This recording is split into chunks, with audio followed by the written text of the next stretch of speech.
Buenos días, mi nombre es Rixio Ágreda, profesor de Matemática 1. El tema que nos ocupa hoy son función exponencial y función logarítmica. También las funciones trigonométricas. Para comenzar, comenzamos hablando de lo que es el número de Neper. El número de Neper o número de Euler. Este número es igual a 2,718281. Es un número inconmensurable, un número irracional, un número que nunca termina y la parte decimal de este número nunca se repite. Se llama E. La forma más sencilla de la fórmula de la función exponencial es f de x igual a e a la x. El dominio de esta función es el conjunto de los números reales. El recorrido de esta función va desde 0 hasta el infinito positivo. Y es una función que es biyectiva, porque cuando hacemos su gráfica, al trazar una horizontal, la horizontal va a tocar la gráfica en un solo punto. Si nosotros utilizando la calculadora trabajamos con esta función que aparece aquí, shift e a la x, nosotros podemos buscar valores de e elevado a la x. O sea, si x vale 1, yo puedo colocar aquí e elevado a la 1. E a la 1 me va a dar 2,718281, que es el mismo número de Neper. Puedo también elevar shift e usando el 0. Si uso el 0 como exponente, entonces el resultado me dan 1. Ya sabemos que todo número elevado a la 0 siempre da la unidad, exceptuando el 0, que el 0 cuando lo elevamos a la 0 da indeterminado. Entonces, con esta función yo puedo buscar estos valores cuando x vale 0, cuando x vale 1, cuando x vale 2. Si los llevamos a la calculadora, cuando x vale 0, entonces y me va a dar 1 o f de x, pues mejor dicho. Si x vale 1, entonces e a la x me va a dar 2,71. Si x vale 2, entonces e a la x me va a dar 7,3. Recuérdese que e es este número que está aquí, 2,718281. Si yo hago la gráfica utilizando estos puntos que encontré, cuando x vale 0, y vale 1, es este punto. Cuando x vale 1, y vale 2,7, entonces sería este punto. Cuando x vale 1, y vale 2,7. Y cuando x vale 2, y vale 7,3. Al unir todos esos puntos me da este tipo de gráfica. Este es el tipo de gráfica que llamamos de función exponencial. Esta función también puede presentarse en esta forma: a mayúscula e a la ax más b, donde a mayúscula, a minúscula y b son números reales. También puede presentarse en este tipo de forma. Ok, vamos ahora a la función logarítmica. La forma más sencilla de esta función es f de x igual a logaritmo neperiano de x. Estamos hablando aquí del logaritmo neperiano. El dominio de esta función va desde 0 hasta el infinito positivo. Y el recorrido de esta función es el conjunto de los números reales. La curva da en esta forma. Por supuesto, si yo trazo una horizontal, siempre va a tocar la curva en un solo punto, por lo tanto es biyectiva. Para trabajar con esta función, se trabaja con ln, logaritmo neperiano de por lo menos 1. Logaritmo neperiano de 1, eso me da igual a 0. Si uso logaritmo neperiano de 2, eso me da 0,69. Si uso 1, me da 0. Si uso 2, me da 0,69. Y si uso el 0, me da infinito. O sea, la calculadora me daría error. Si yo uso logaritmo neperiano de 0, la calculadora me da error, haciéndome ver de que eso está dando infinito. Entonces, si trazo estos puntos, cuando x vale 1, entonces quiere decir que y vale 0. Cuando x vale 2, quiere decir que y vale 0,69. Y por supuesto, cuando vale 0, se va al infinito. En este caso, se va al infinito negativo. Si unimos estos puntos, entonces me da este tipo de curva.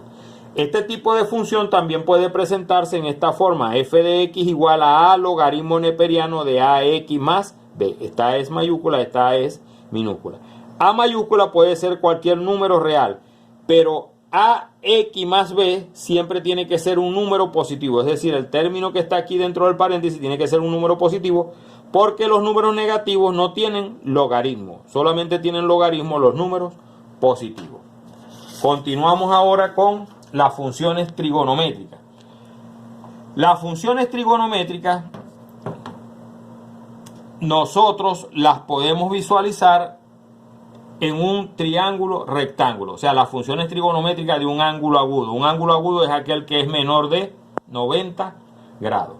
Este que está aquí es un triángulo rectángulo, ¿ves? Un triángulo rectángulo que tiene un ángulo de 90 grados. Por eso se le dice triángulo rectángulo. El lado del triángulo que está frente al ángulo de 90 grados se llama hipotenusa. O sea, la H significa hipotenusa.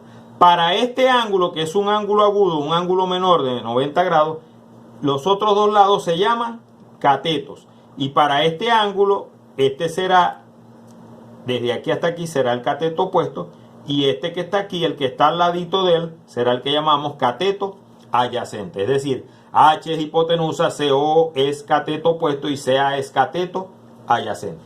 Las funciones trigonométricas de un ángulo agudo son 6. El seno, el coseno, la tangente, la cotangente, la secante y la cosecante. El seno lo vamos a identificar como sen, el coseno como COS, la tangente como TG, la cotangente como CTG, la secante como SEC y la cosecante como CSC. Si yo voy a calcular el seno de este ángulo, entonces digo que es igual al cateto opuesto sobre la hipotenusa. Si digo el coseno del ángulo, digo que es cateto adyacente sobre la hipotenusa. La tangente de un ángulo es cateto opuesto sobre cateto adyacente. La cotangente del ángulo es cateto adyacente sobre cateto opuesto. La secante del ángulo es hipotenusa sobre cateto adyacente. Y la cosecante del ángulo es hipotenusa sobre cateto opuesto. También existen 8 identidades trigonométricas que las estamos enunciando aquí para cuando tengan que utilizarse. Las identidades son: tangente de un ángulo es igual a seno sobre coseno. La cotangente es coseno sobre seno. La tangente es el inverso de la cotangente. La secante es el inverso del coseno. La cosecante es el inverso del seno. Y existen estas tres que dice que seno cuadrado de un ángulo más su coseno cuadrado es igual a 1. La tangente cuadrado de un ángulo más 1 es igual a secante cuadrado. Y la cotangente cuadrado más 1 es igual a cosecante cuadrado. También podemos visualizar en el triángulo rectángulo lo que es el teorema de Pitágoras, llamando a C, que es la hipotenusa, que es la que está frente al ángulo de 90 grados, y a A y B como los catetos. Entonces el teorema de Pitágoras dice que el cuadrado de la hipotenusa es igual a la suma del cuadrado de los catetos. Aquí lo tenemos visualizado. Existe también otro término que se llama función inversa. El seno del ángulo, el seno de un ángulo ya sabemos que es cateto opuesto, que es A en este caso, sobre la hipotenusa, que es C. Entonces, si yo aplico de este lado de la igualdad, del lado izquierdo de la igualdad, aplico seno a la menos 1, tengo que aplicar seno a la menos 1 de este lado también. Aquí lo estoy aplicando, ¿ves? El seno a la menos 1 y el seno se cancelan y me queda el ángulo. El ángulo yo lo puedo conseguir con esta función seno a la menos 1 de A sobre C, o sea, del cateto opuesto sobre la hipotenusa. También puedo conseguir el ángulo con el coseno a la menos 1 de B sobre C. ¿B quién es? El cateto adyacente sobre la hipotenusa. Y la función que más se utiliza para conseguir ángulos es esta, que es la tangente a la menos 1. La tangente a la menos 1 del cateto opuesto sobre el cateto adyacente. Aquí está, cateto opuesto, que es A, sobre el adyacente, que es B. Las funciones estas inversas, que son seno a la menos 1 coseno a la menos 1 se visualizan aquí. Seno a la menos 1 aquí en amarillo, ¿ves? Y coseno a la menos 1 en amarillo y tangente a la menos 1 en amarillo. Cuando yo las quiero activar, aplico la función esta shift, la operadora esta shift. Shift seno a la menos 1. Si quiero shift tangente a la menos 1, trabajo, aplico shift y estoy aplicando tangente a la menos 1. O sea, para activar las funciones inversas se aplica esta tecla shift. Ok, veamos ahora un problema de funciones trigonométricas. Supongamos que me dan el siguiente triángulo, un triángulo que es rectángulo porque tiene un ángulo recto aquí. Dado el siguiente triángulo rectángulo, hallar el valor de B y el valor de tita, el ángulo. Esta letra se llama tita, una letra griega que se usa para designar ángulo. Me están dando en este caso la hipotenusa y me están dando el cateto opuesto del ángulo que es A, vale 3, y la hipotenusa que vale 5. Para la solución, según el teorema de Pitágoras, yo sé que C al cuadrado, que es la hipotenusa, es igual a la suma del cuadrado de los catetos. Si yo despejo el valor de B, que es el que me interesa calcular, porque me están pidiendo a B, entonces A al cuadrado pasaría hacia el otro lado a restar, o sea, me quedaría C cuadrado menos A cuadrado.